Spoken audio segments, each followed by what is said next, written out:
100 సంవత్సరాలు పరిపాలన చేసినా కూడా చేయలేనటువంటి అద్భుతాలు జగన్మోహన్ రెడ్డి గారు చేసి చూపించినారు.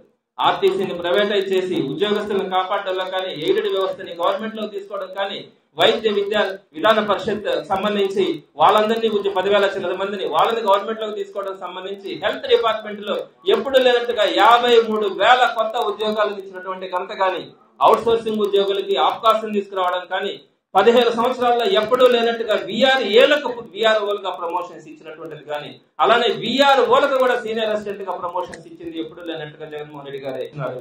ఏకంగా 25,000 మందికి 5 సంవత్సరాల్లో ప్రమోషన్స్ కనిపించినటువంటి ఘనత ఏ ప్రభుత్వంలో కూడా ఉండదు జగన్మోహన్ రెడ్డి గారు చేసినటువంటిది. జగన్మోహన్ రెడ్డి గారిది ఒక మనసున్న ప్రభుత్వం. జగన్మోహన్ రెడ్డి గారిది పెట్టే ప్రభుత్వం అయితే, మీది దోచుకునే ప్రభుత్వం. ఇది ప్రతి ఒక్కరి మాట. జగన్మోహన్ రెడ్డి గారి సంపద సృష్టించే ప్రభుత్వం అయితే, మీది ప్రజల సంపదను స్వాహా చేసేటువంటి ప్రభుత్వం. అది ఒక మనసున్న ప్రభుత్వం. ఇది కుట్రల ప్రభుత్వం. ఈ రోజు ప్రతి ఒక్కరి స్పందన కూడా ఇదే.